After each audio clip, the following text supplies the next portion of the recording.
Il y a 20 ans, 4 mecs allaient redéfinir les contours du rap français avec un album devenu culte aujourd'hui. Et cet album, c'est Bâtard Sensible de TTC.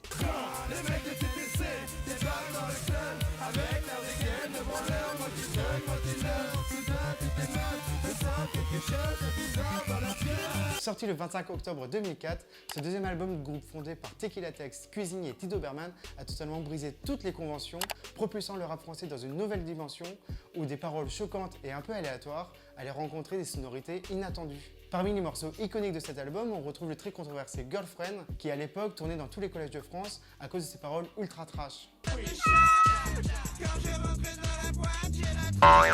Ce morceau a infligé à TTC une étiquette de rigolo du rap, réduisant leur impact à une image de rappeur pas sérieux. Pourtant, le projet TTC n'était pas à prendre au second degré et ils ont surtout réussi à fédérer une communauté de passionnés de musique pointus et underground. En effet, le titre Girlfriend puise son inspiration dans le ghetto tech américain des années 2000 avec des DJ comme Dion ou encore DJ Assault qui jouaient déjà avec des thématiques très provocatrices.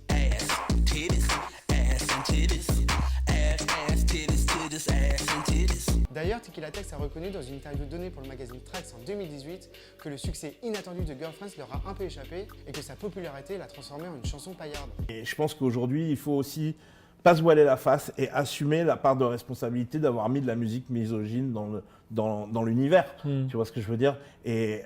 Et une partie de moi le regrette un petit peu. Bâtard Sensible est donc un album qui va bien au-delà de la provocation. En effet, il expérimente des sonorités électroniques mêlées à des textes de rap, offrant un style musical audacieux et ultra sophistiqué. On retrouve dans cet album des sons qui sont destinés à passer en soirée comme Dans le club, Codéine ou encore Catalogue, mais également des sons beaucoup plus profonds et mélodieux. Il suffit par exemple d'écouter J'ai pas sommeil ou encore le titre éponyme Bâtard Sensible pour percevoir cette facette de nerd de la musique grâce au prod de DJ Orgasmic.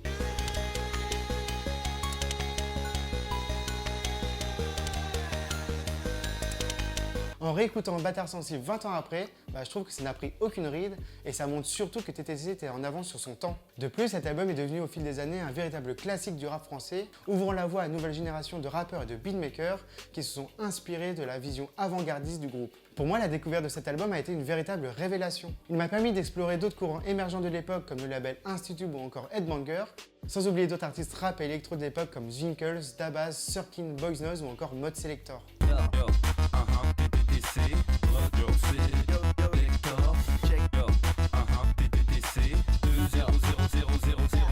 Personnellement, l'année 2004 a marqué le début d'une culture musicale qui n'a jamais vraiment cessé de croître. Ça m'a donné le goût de toujours rechercher de nouvelles sonorités qui dépassent les frontières d'un style bien défini.